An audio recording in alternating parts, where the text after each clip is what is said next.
how's the Hamlet going, little kitty? It's challenging. Well, challenges are something the writer of Hamlet faced too. So let me share with you the theatrical life of William Shakespeare. Zoom in. William Shakespeare, renowned as one of history's greatest writers, enchanted audiences with his plays and poems. From timeless tragedies like Romeo and Juliet to witty comedies like The Merchant of Venice, his work remains popular even today. So, let's delve into the story of creativity and the pursuit of greatness. In the quaint town of Stratford upon Avon, nestled along the banks of the Avon River, William Shakespeare entered the world in 1564. While the exact date of his birth remains uncertain, it is traditionally celebrated on April 23rd, St. George's Day. Later, William likely attended a junior school in Stratford, learning basic literacy with a hornbook. At around 7, he joined King's New School, where Latin was emphasized. It was during his school days that little Shakespeare got inspired by classical writers such as Ovid, Terence, and Plautus, as well as Roman history. His formal education likely ended at 14 or 15, and in 1582, when he was 18 years old, Shakespeare married 26-year-old Anne Hathaway. Following this event, not much is known about Shakespeare's early adulthood. Hence, historians often refer to the period between 1585 and 1592 as the lost years of Shakespeare.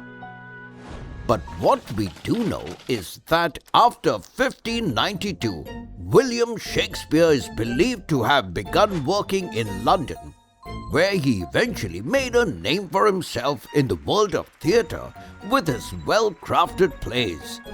However, not everyone admired his talents, as one of his contemporaries, a playwright named Robert Greene, made critical remarks about Shakespeare, implying that he lacked literary skill or sophistication. But despite this criticism, Shakespeare continued to work hard, and people started coming in good numbers to watch his plays. However, life had some other script, as in 1593, a plague broke out in London, forcing the theatres to close for some time. In 1594, William Shakespeare joined the Lord Chamberlain's Men, a prominent acting company in London, as a founding member, actor, playwright, and shareholder.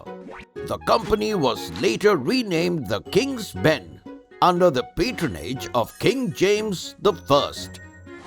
Just when things seemed to be looking up, in 1596, Shakespeare received the heartbreaking news that his son, Hamlet, was sick.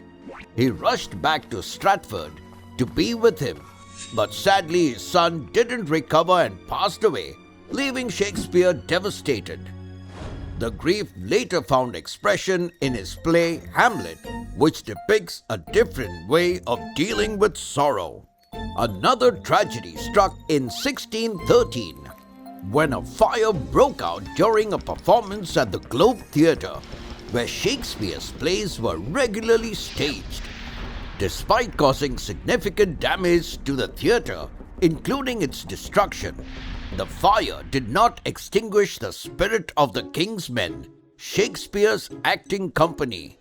They remained undeterred, and the Globe was eventually rebuilt. After this, Shakespeare continued to write, further cementing his legacy as one of history's greatest playwrights. But unfortunately, on April 23, 1616, Shakespeare passed away at the age of 52 due to illness. But to this day, Shakespeare's work continues to be loved by all, demonstrating the enduring importance of his contributions to our culture and education. Trivia time! Did you know that during his lifetime, William Shakespeare wrote around 37 plays for the theatre and over 150 poems? However, many scholars debate whether Shakespeare truly wrote his plays. It's sketching time! Today's sketch of the day goes to Matisha.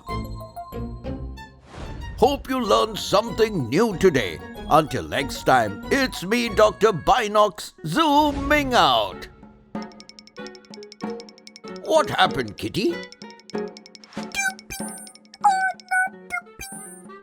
Never mind.